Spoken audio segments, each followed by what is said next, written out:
Welcome back to On the Couch with me, Richard Wilson.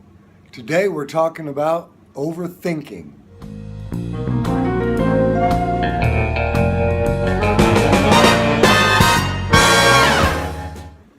How to stop overthinking. I'm going to give you 10 ways, 10 things you can do. If you pay attention to them every day, will help you get out of this horrible spinning cycle that traps you. Overthinking really doesn't sound that bad, right? You think, on the surface, because thinking is good, right? But overthinking can cause problems. When you overthink, your judgment gets askew. You get cloudy and you begin to stress over, any little thing. Your stress level goes up, it gets elevated. You spend too much time thinking in the negative, and this prevents you from being able to act. Feels like familiar territory to you? Well, then these next 10 steps are going to be the most beneficial. Keep you from overthinking.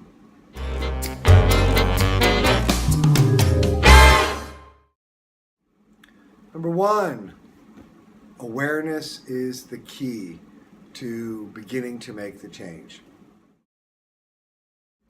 Before you can begin to address or cope with the problem of overthinking, you need to be aware of when it's actually happening to you. That way you can take a step back and say, wait a second, I'm feeling stressed or I'm feeling anxious, and stop right there. Okay? Understand when you're beginning to overthink and stop doing it through awareness.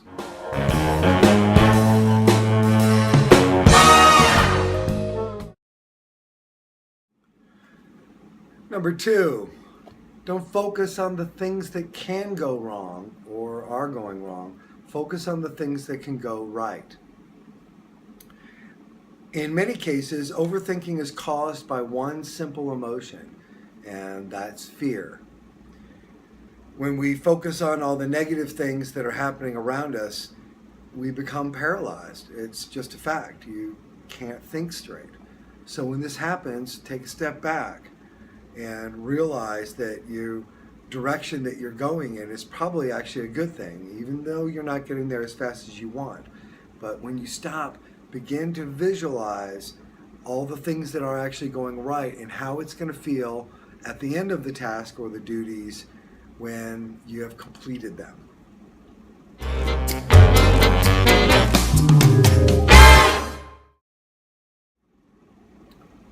Number three, distract yourself with happiness. When you start feeling overstressed, stop. Do something that really makes you happy. If it's going for a bike ride or working out or going for a swim like I do that instead. Stop, distract yourself with happiness.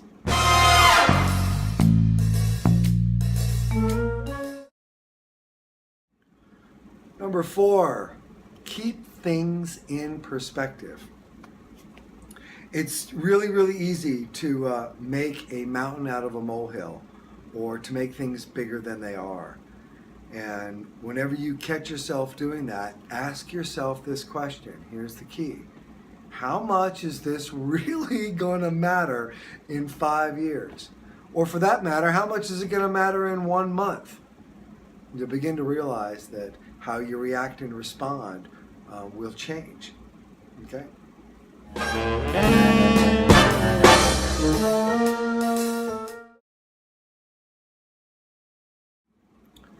Number five, stop waiting for perfection. This is a big one, okay? So focus on this. Whenever you catch yourself waiting for perfection, stop right now, okay? Stop. Being ambitious or aiming for really great goals is a great thing, but perfection is unrealistic, and most of the time it's impractical and debilitating. Okay, it means it's actually going to hinder you. The moment and the amount of time that you spend on waiting for perfection only diminishes the actual progress that you're making, okay? Waiting for perfection is never as smart as each day making a little bit more progress. So be smarter.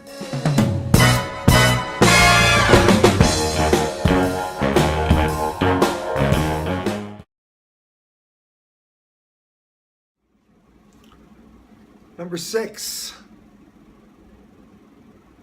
change your view of fear. Whether or not you're stuck on it or you're afraid because you failed in the past or you're overgeneralizing all of your fears, just remember, just because you failed in the past does not mean you're going to have the same outcome now. Things can be different if you change the way that you do it. I'll leave you with this one really good clue. Write this one down. It's a freebie for you. Every opportunity is a new beginning, a new start. Doesn't matter what happened before. Every opportunity is a new start.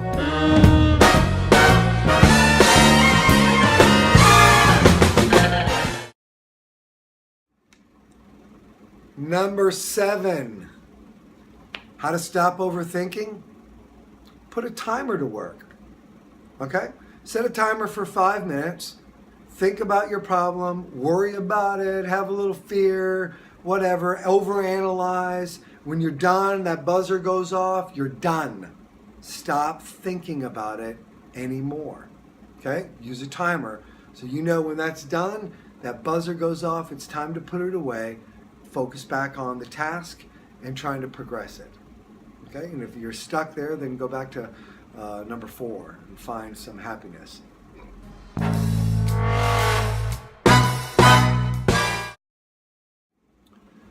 Number 8. You cannot predict the future. None of us can. When you accept this, then you realize that the importance really is now, on the things you can accomplish now. Spend your time wisely in the now, not on all the possibilities of things that can go wrong or go right tomorrow. Focus your energy and your mind on now and the things that you can do. Spend the time on the things that give you joy doing those tasks, not on the things that are hindering the task. Stop overthinking.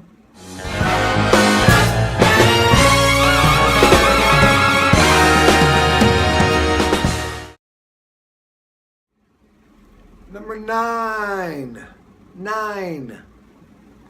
Accept your best. Okay? The foundation for overthinking and how we get caught in this trap is because we don't think that we're good enough, or we don't think that the job we just did was at the level that we really wanted it to. Okay? Stop doing that. Do your very best, as we said in number 5. Do your very best, and then when it's over, accept that. Accept yourself, okay? So that you can progress forward. Don't build this horrible framework that you're not good enough. Don't even build that building. Don't pour the foundation.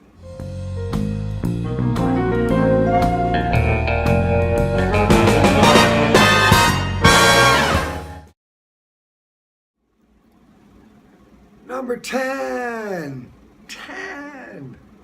How to stop overthinking? Be grateful. Think about this. You cannot have a negative attitude and a positive attitude at the same time, right?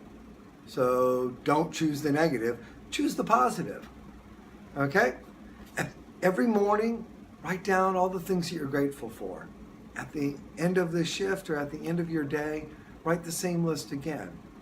Get yourself a gratitude buddy, somebody to share your list with, and exchange lists, and talk about them with one another so that you can not just share the information, but so that you can exchange ideas and have a witness to the things that you are actually grateful for. And this is key, having a witness. I know I make a joke out of it, have a gratitude buddy, but I'm serious.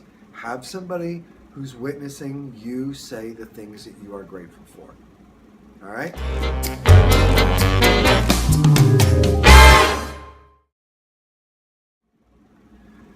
That's it for today. So focus on these 10 things. And remember that overthinking is something that happens to all of us. Happens to me all the time. I get caught on that spinning, horrible treadmill. But if you have a great system in place, like these 10 steps, then your ability to manage and deal with the overthinking, negative, anxious, and stressful thoughts are easier. And you may be able to turn those negative, anxious, and stressful thoughts into something that's useful, productive, and effective. Thanks for joining me again on the couch.